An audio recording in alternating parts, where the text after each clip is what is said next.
So transformation begins from oneself. Once you transform your life from within, it will reflect in your outer world. And as a matter of fact, no one can gain or no one can give the other this freedom except each and everyone seek it and access it, because it's a divine right. And if I'm to invoke the words of one of the sons of Africa, Marcus Garvey, he once observed that we are going to emancipate ourselves from mental slavery, for whilst others may grant us physical freedom, that freedom may not necessarily be a true freedom, because they can enslave us again.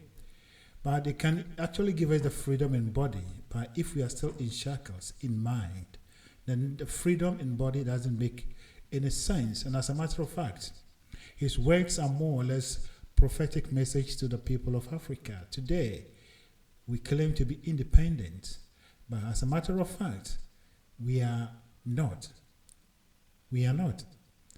You see, so transformation begins from inside, and the only thing that is missing in the African equation is the application of the human mind to transform things. We have everything around us.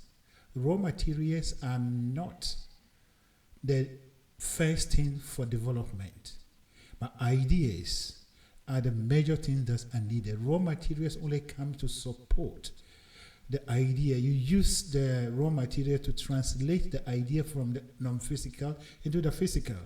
And so when we preoccupy ourselves with raw materials, then we are actually chasing the wrong thing. You see?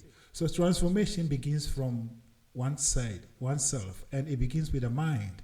Once you change your mind, you change your perspective, you change your mindset about yourself and everything around you. And you take up the mindset, the mentality that you are God in a human body. Therefore, you have the power and ability to transform your life regardless of whatever you are going through, whatever thing that you've passed through. You have the ability and the right to transform your life to what you want. Believe it or not, you will do it, you see.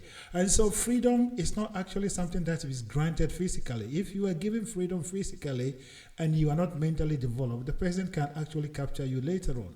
And that is exactly what we are going through. Actually, one of the fears of the Nkrumah was neo-colonialism. And as a matter of fact, what Africa is going through is even worse than Kwame Nkrumah's neo-colonialism, you see. And so this is the time that every one of us individually, not even to the leaders, but to you, the ordinary person, that you have the power and ability to change your life. But it all begins from the transformation of your mind, or a transformation of your life with a renewing of your mind, you see. And every nation is a collection of individuals, people. And so when individuals are strong, when individuals are mentally emancipated and free to think the way they want to think to change their life, then that the collective change of all the people becomes the outlook of the nation.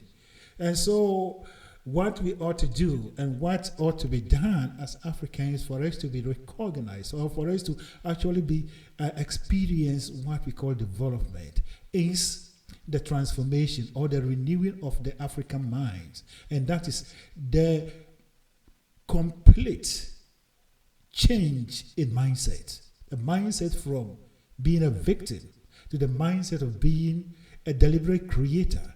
That you create your life, you create your realities, you have the power and ability. So long as you have a mind, you have the power and ability to think about anything, and if you're able to dwell on it in faith and in determination, regardless, that thing will appear in your life. That is the inspiration, and that is the message. Thank you.